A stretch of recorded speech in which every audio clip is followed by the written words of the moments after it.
Gerwig. Petit pas de côté par rapport à l'humeur de la chaîne, l'espèce de cahier des charges auquel décidément je ne parviens même pas à demi à me tenir. Disons alors, parenthèse enchantée. Aujourd'hui pas de polar ni de SF, aujourd'hui Lady Bird de Greta Gerwig, qui narre 2 années dans la vie d'une ado, ni plus ni moins originale que les autres, de la fin du lycée à son entrée à la fac. Premiers amours, premiers chagrins d'amour, tout ça, tout ça. A priori pas du tout ma tasse, mais punaise que c'est bon.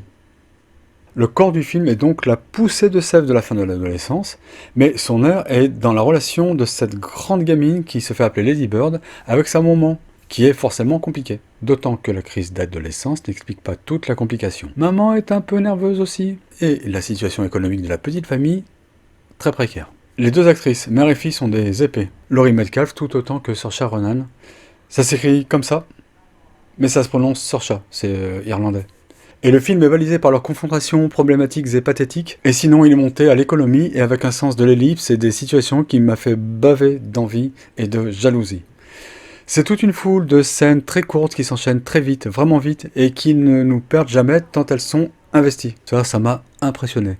Un exemple, dans la première moitié du film, qui est toute une année de lycée, Saoirse et sa bien mirobolante meilleure amie s'inscrivent dans la troupe de théâtre de leur établissement, qui doit donner un spectacle avant les vacances d'été. C'est dans ce contexte que l'héroïne va rencontrer son premier béguin, et c'est ça qui est raconté.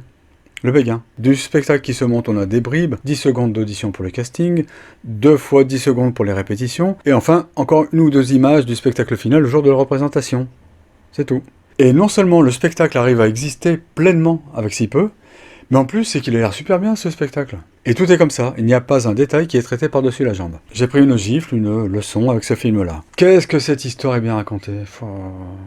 Pour ceux qui l'ont vu, ou qui le verront, la scène où Lady Bird et sa mère sont dans un de ces magasins de fringues d'occasion, qu'on n'a pas ici. Une immense pièce remplie de portants, et où elles s'engueulent sempiternellement en faisant défiler les cintres à la recherche d'une robe pour le Thanksgiving de celle des 2 qui fait pour la première fois faux bond à toute la famille, et même que c'est pas très gentil. Le moment où la mère, sans rien dire, élève au-dessus de tous les cintres un cintre où est pendue une robe rose. Et comme en ce moment-là, arrête le temps, découpe toute la vie en 2. Mais quelle leçon! S'assied si t'es fatigué. Je suis pas fatiguée. Tu traînes les pieds. Tu as le don de me taper sur les nerfs. Crie pas. J'ai pas crié, je te signale. Ouah, cette robe est parfaite. Oui, elle te plaît? Je vous ai dit que j'ai aimé?